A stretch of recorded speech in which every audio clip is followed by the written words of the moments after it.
So I'm just continuing. About Brave New World. So he's describing, so Orwell is describing that author Hannah Arendt's book about totalitarianism. And apparently, totalitarian movement requires organized loneliness as a precondition, which I think that was actually set up by social media when people were on Facebook, actually. I think that created this isolation and atomization. And then the political conflicts that were occurring, even in 2008, I would say. So people became separated, they became more radicalized in their politics. Like in the past, people were Democrat or they were vegetarian or meat eater or conservative, but people still associated with one another. But I think people became more atomized, and then with the lockdowns, everybody was like scared, into isolation. So, and in Matthias Desmet's book, he talks about that totalitarianism, this mass formation, it gets instigated by this type of isolation. So it's just amazing that it's coming up here. So a totalitarian movement requires organized loneliness as a precondition, according to Arendt. And in 1984, systemic loneliness is displayed as his isolation as part of Winston's life until he meets Julia and enters upon their illicit relationship. The leader of a totalitarian movement, for Arendt, assumes the ultimate victory of lie and fiction over truth and reality. So, the ultimate victory of lie and fiction over truth and reality. Think about that. Totalitarian rulers feel more threatened by their own than by foreign people. So that's very interesting, because doesn't it seem like whoever's in charge hates us? Hates just the regular person who's not in the World Economic Forum club? Totalitarian power depends upon a situation in which all men, without a single exception, are reliably dominated in every aspect of their life. O'Brien detects Winston's rebellion and extracts a confession, but instead of having Winston killed, he puts him through an empty rehabilitation into society. He explains torture rehabilitation is about power. So O'Brien asks why the party wants power. Every time Winston gives an answer to protect society, protect the weak, for the good of the citizen, the answer is met by increased torture, until O'Brien finally spells it out. The party seeks power. Why? They want power. The party wants power for its own sake. Marxists want power for their own sake. Marxists want the mafia wants your money and your house and your children for their own sake, not for the good. They're going to tell you it's for your own good. They're going to tell you that you are guilty, that you have to pay for something that happened maybe 400 years ago. But they're doing it because they just want to. They have no conscience, no integrity.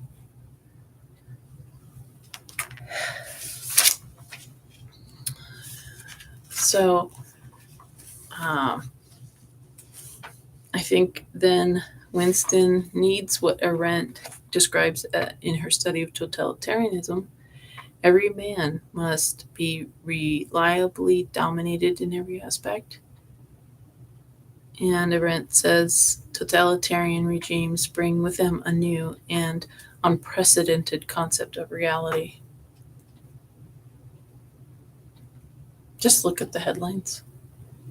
I mean, the headlines that, I don't know who's watching this, but you might even like the headlines that you're seeing. The utopian scholar who addresses new notions of reality most provocatively is Jean Baudrillard, Baudrillard. Prisons exist in order to give the illusion that they're a space where people are imprisoned, so people don't realize that in actuality we're all in prisons of a kind. So he just uses Disneyland as an example.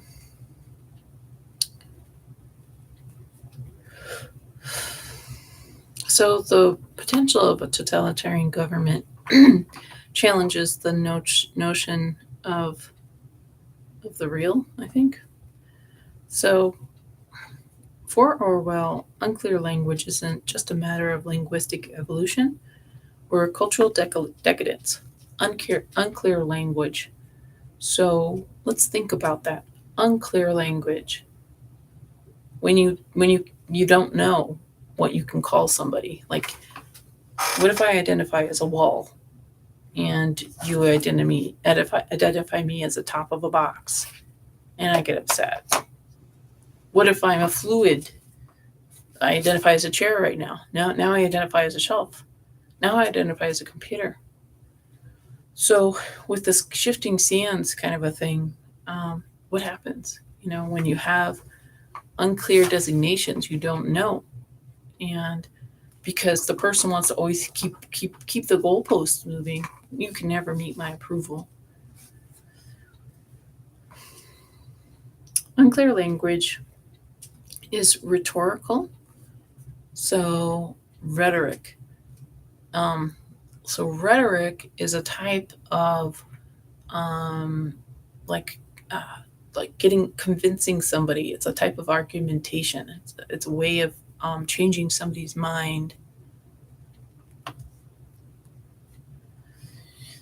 So Orwell was concerned with language used by politicians. He wrote, political language is to consist largely of euphemism, question begging, and sheer cloudy vagueness. It's not like this approach to language doesn't matter if thought corrupts language. He says language can also corrupt thought. Language can corrupt thought.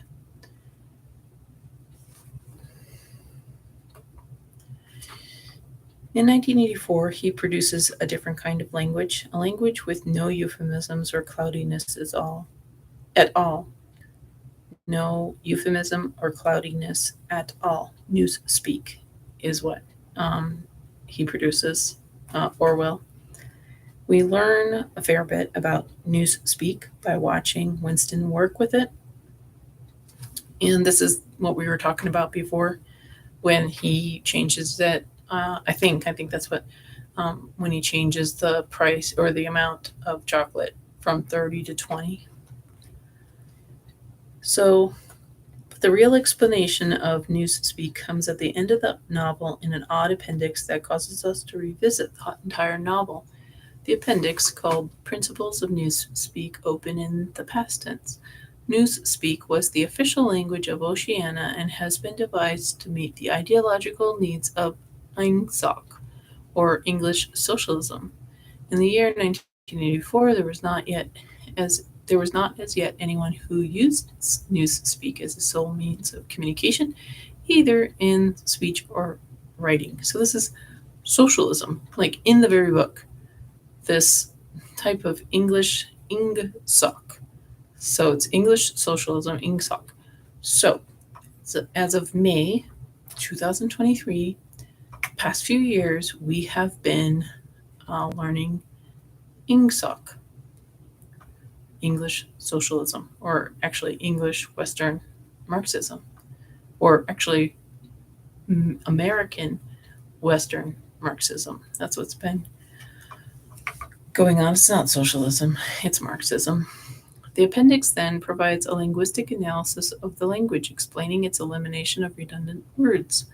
In newspeak, you would say that chocolate, for example, or Big Brother is double plus good instead of having to use adjectives that might introduce unnecessary shades of meaning. Translation was difficult in the area of newspeak, and the appendix shows us why by giving us several lines from the Declaration of Independence, starting with, "We hold these truths to be self evident, that all men are created equal." Here's the problem, the narrator explains.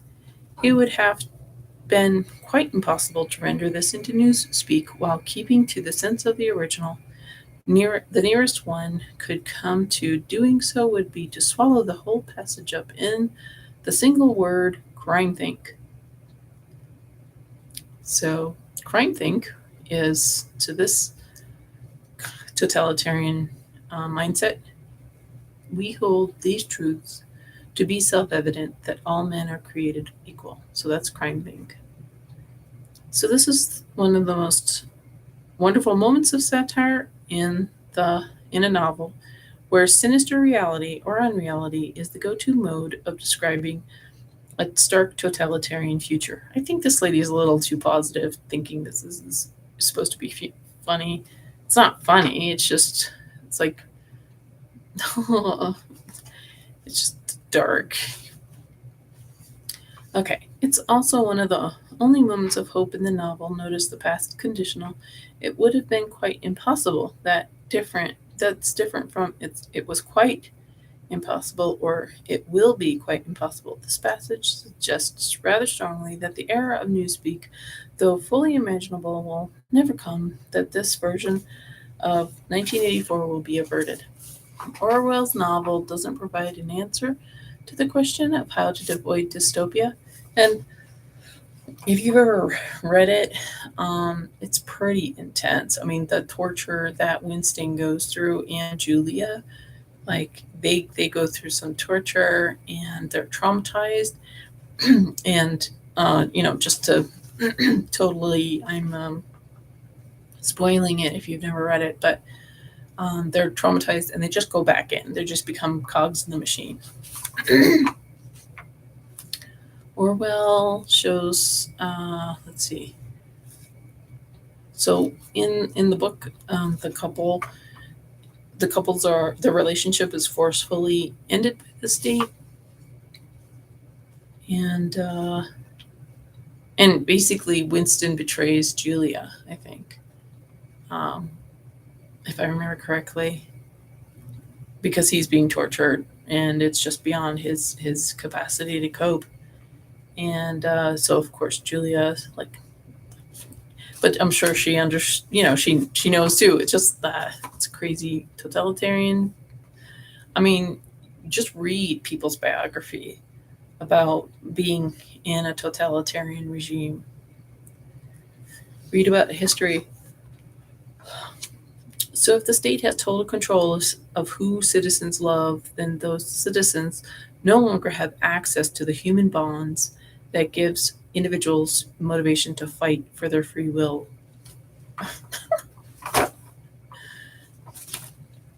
I'm going to read that again. I know you can rewind, but if the citizen has if the state has total control of who citizens love. So what's going on right now? What's the state trying to do? What are schools trying to do? What are hospitals trying to do?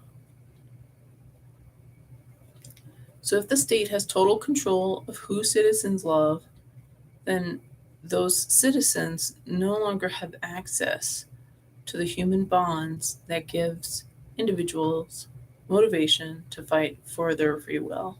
So our free will are bound in who we love. So suggesting that an overthrow, but I think it's more than that. I think it's actually you need gender relations. You need gender roles. You need family roles, and you need structure for sexual relations to occur within. I don't think it's just like have sex and have a revolution. That's what people in the '60s thought, and look where we ended up now. So, uh,